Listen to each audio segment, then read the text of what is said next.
Hey there, ladies and gentlemen. I am going to work our way through the answers to this practice problem set. I'm going to go kind of quickly. I got about 15 minutes here. Number one, we're got to think about the different solvents here. I'm not going to draw Lewis-Dot structures for water or carbon tetrachloride, but you should know that water is polar and therefore can make dipole-dipole bonding intermolecular forces, where carbon tetrachloride is non-polar and therefore only has the intermolecular force of London dispersion forces.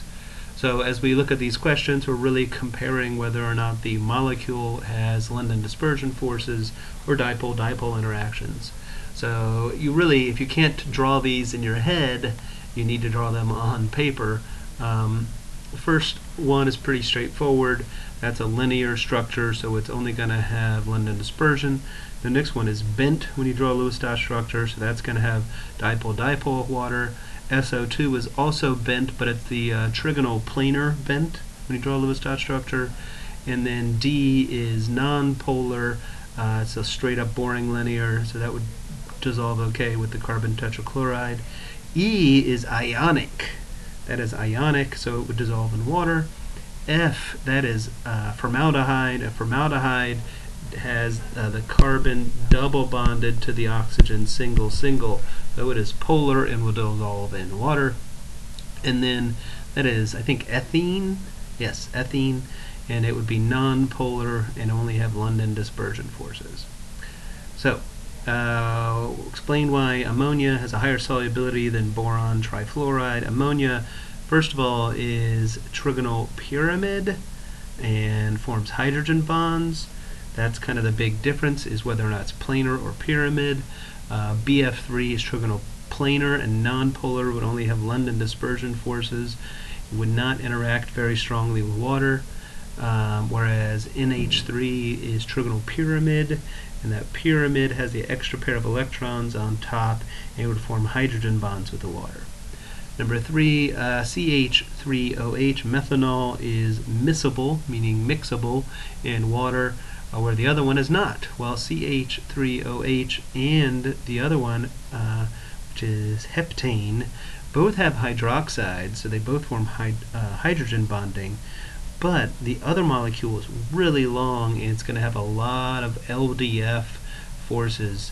And it's not going to dissolve well because most of the molecule is not soluble in water, just a teensy tail. For the CH3, the OH is equivalent to the nonpolar side, so it should dissolve very well. Number 4, potassium bromide is least soluble in CH4 because potassium bromide is ionic, so it would not dissolve in the nonpolar substance. It should be more soluble in ethanol, but it wouldn't be very soluble in either. It would be less soluble in the propanol because propanol is a larger molecule, so it would be a little bit harder for it to break up. And then ammonia or bromine. Ammonia has the polar side because it is trigonal pyramid, so it would do a better job dissolving potassium bromide. Bromine would be horrible because it's non-polar. It wouldn't dissolve at all. Now we have a couple math problems. Most people kind of just take the old equation, molarity equals moles divided by volume. When they're dealing with these, we've worked them out using dimensional analysis. So number 5, we're taking the mass, dividing by the molar mass to get moles, and the moles divided by the volume. We've got the molarity of the compound. So this is the molarity of the entire compound, not the individual ions. What is the mass? So this time we're trying to first find the moles. So we're taking molarity and volume and multiplying them to get the moles. That's molarity and that's volume being multiplied there. And then after we have moles, we can use the molar mass of potassium nitrate. And so this is the mass of potassium permanganate. I meant to say potassium permanganate that would be in that solution. And then in milliliters, that's kind of weird. They've dissolved 25 grams into a solution, and we don't know how many milliliters you need. So first we take the grams divided by the moles. And then this is the molarity. That's the part that was confusing me for a second. Is molarity 0.12, sorry, my handwriting, 0.123 moles per liter has just been written upside down to deal with the units there properly. And then they converted liters to milliliters. Number 8, this is a dilution question. You can tell it's diluted because it says diluted solution right there. And a lot of times when people use the dilution solution or diluted solution, they use the M1V1 equals M2V2 equation. That is not an equation that's given on the equation sheet, so you probably want to add that one to your personal equation sheet. You know, you probably by the end of the year will have 10 equations you want on that wish I had this equation sheet. Last chapter we had the molar mass equals dRT over P. This chapter, this M1V1 equals M2V2. That's a pretty useful equation. So you're just plugging and chugging. You have the volume and the molarity on one side. It's diluted to 10 milliliters, so it looks like they added about 6 mils of water. When diluted it, that means the molarity should drop. Number 19, we have the solubility of manganese sulfate monohydrate. I want to make one thing clear. This monohydrate there's one water molecule attached in each, for every manganese sulfate crystal or formula unit, there is one water molecule attached to it. So we're going to have to factor that into the molar mass. But anyway, we'll get back to that in a minute. We have 70 grams per milliliter. A solution, so describe formula weight. So there they've given it to you right here. This is the formula weight. So that is the MnSO4 molar mass plus 1 water. So they've gone ahead and done that. And after doing all these calculations, you find out that there is 71 grams of the manganese sulfate dissolved into there.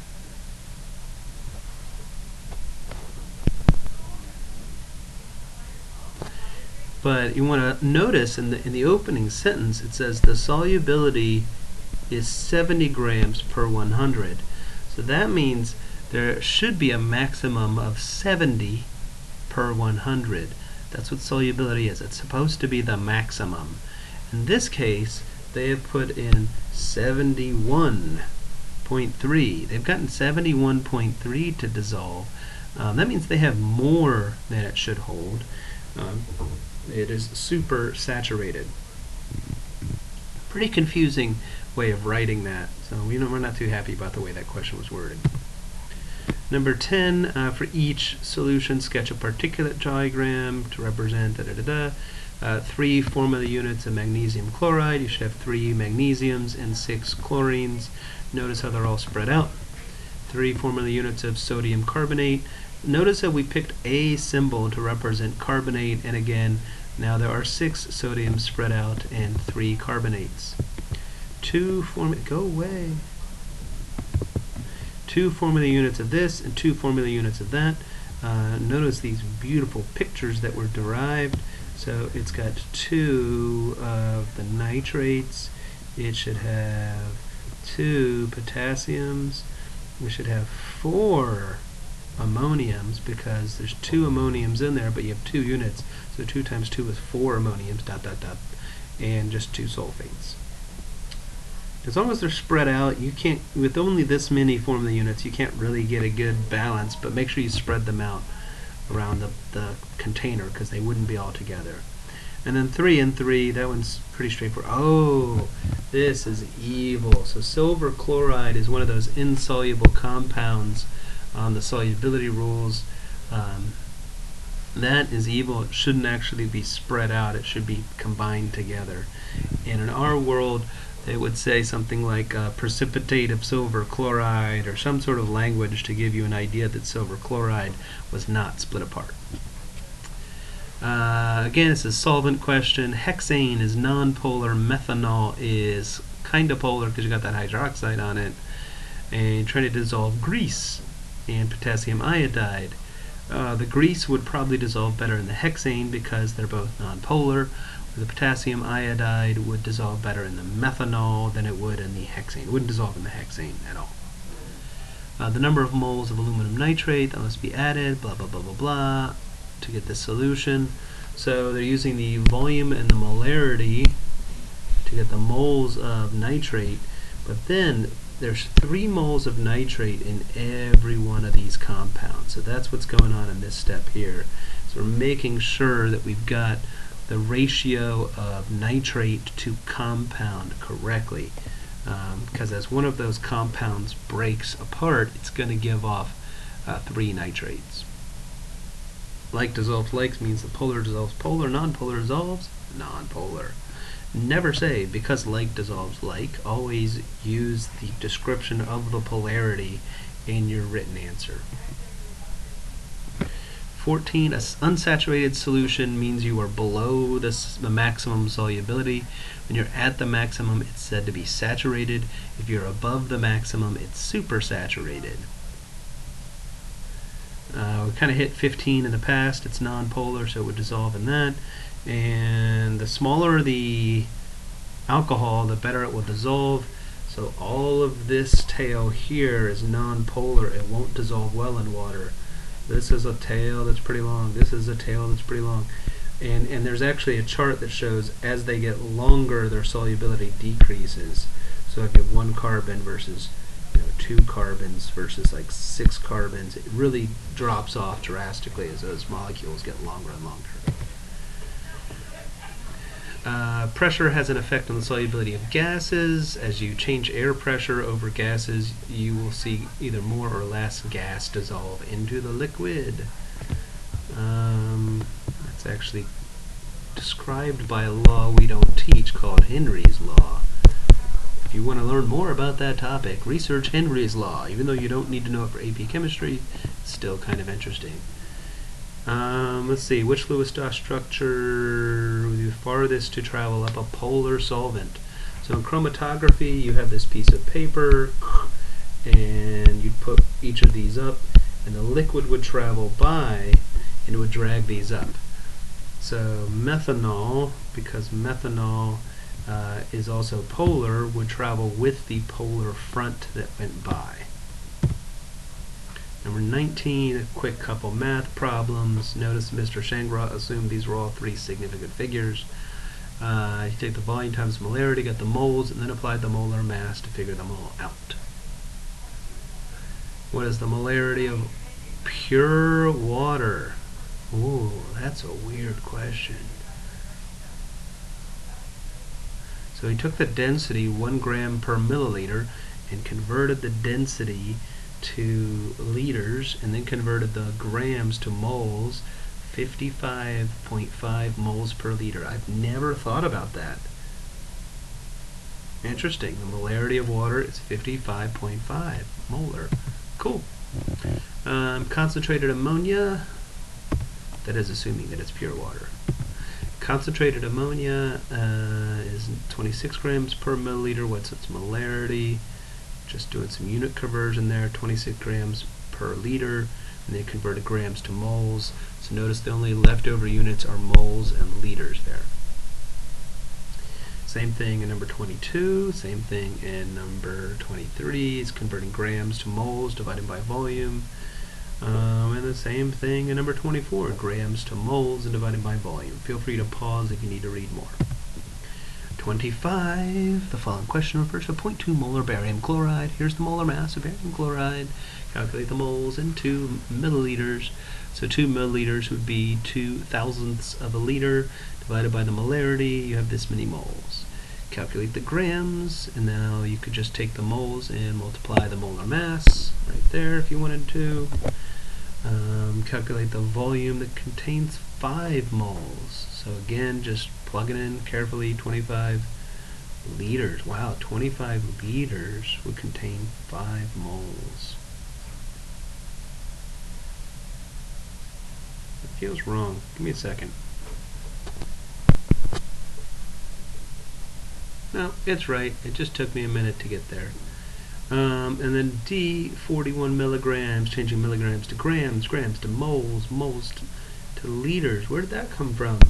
That is the molarity written as an inverse ratio. So instead of moles over liters, it's just written as liters over moles. But make sure the 0.2 stays with the moles, and then back to milliliters. Lots of little dimensional analysis. Be careful with your dimensional analysis. 26, we have a dilution one.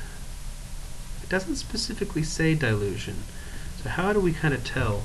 Look, it's 0.8 and 2 molar, and these two things are tied together in that language there. We have 1200 milliliters of 0.8, and then we have 2 molars, and we're looking for the volume of. Those go together also, so we know which side the volume and the 2 molar go on. So it's 480 milliliters or 0.48 milliliters. What volume of water must be added? This should be an approximate. This is the total volume minus the volume of 2 molar. So it's about this much water. It could be greater than or less than that value, but it'll be real close to that value. As you mix solutions together, because of the intermolecular forces, some of the intermolecular forces cause the volume to expand and some of it cause to contract. So it can be a little bit funky. You can't use that exact value. Give the directions for preparing this solution. First you got to do the math. Figure out you need 3.95 grams of potassium permanganate.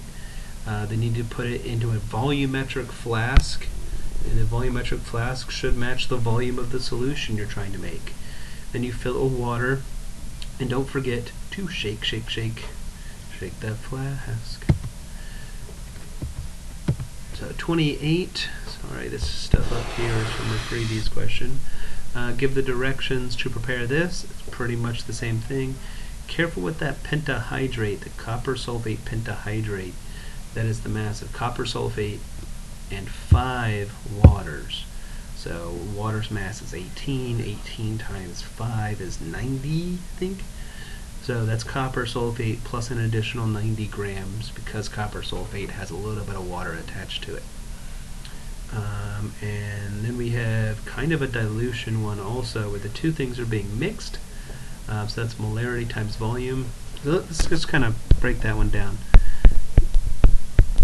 So you have this equation, molarity times volume. If you do molarity times volume equals moles, that's what's going on right here, right? And then if you do moles plus moles, you'd have the total moles, and then they're dividing it by the volume after they get mixed together, so they're getting the molarity after the two have been mixed.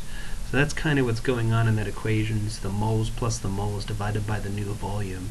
That's assuming that the volumes are additive. It doesn't give you any hint that they shouldn't be additive, and that's a decent assumption, is to say that 50 milliliters plus 30 milliliters should be 80, but it might not be exactly 80, so I'm just going to throw an approximate sign in there. It could be 79 or 81, because sometimes some expansion and contraction occurs. It's completely impossible to predict without experience. Number 30, also known as the last slide, we're just supposed to represent how lithium chloride would look. Notice that the lithium is surrounded by the oxygen and the chlorine is surrounded by the water molecules. Pretty straightforward. And that is the quickest video I've done in a couple of weeks. Bye-bye.